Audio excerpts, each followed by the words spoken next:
গাজায় ভঙ্গুর যুদ্ধবিরতির মধ্যেই বেথলেহেম শহরে অনুষ্ঠিত হল 10ম প্যালেস্টাইন আন্তর্জাতিক ম্যারাথন।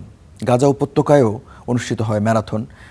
ঐক্য, শক্তি ও সংকল্পের বার্তা দিতে আয়োজিত এই ম্যারাথনে হাজার হাজার ফিলিস্তিনি ও আন্তর্জাতিক দৌড়বিদ অংশগ্রহণ করেন। প্যালেস্টাইন অলিম্পিক কমিটি, মিশরীয় গাজা ত্রাণ কমিটি এবং অন্যান্য স্থানীয় সহযোগীদের যৌথ উদ্যোগে এই ম্যারাথনের আয়োজন করা হয়। আয়োজকরা জানিয়েছেন, সবগুলো ইভেন্ট মিলিয়ে 13,000-এর বেশি দৌড়বিদ এতে অংশ নিয়েছেন, যার মধ্যে গাজায় 2,523 জন এবং 75টি দেশ ও অঞ্চল থেকে প্রায় 1,000 আন্তর্জাতিক দৌড়বিদ ছিলেন। আমি ভলিবল খেলোয়াড় এবং এই ম্যারাথনে অংশ নিয়েছি।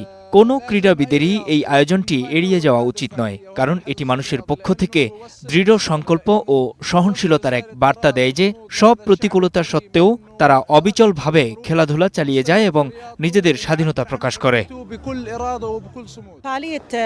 ফিলিস্তিন স্পোর্টস ম্যারাথন একটি বার্ষিক আয়োজন, কিন্তু গাজায় যুদ্ধের কারণে আমরা 3 বছর ধরে এটি থেকে বিচ্ছিন্ন রয়েছি। বেথলেহেম থেকে যাত্রার একযোগে গাজা থেকে যাত্রা শুরু মাতৃভূমির দুটি অংশকে একত্রিত করে এবং বিশ্বকে এই বার্তা দেয় যে ফিলিস্তিনিদের স্বাধীনতা ও মর্যাদার সাথে জীবনযাপনের অধিকার রয়েছে। আজ জয় আমার কাছে সবকিছু।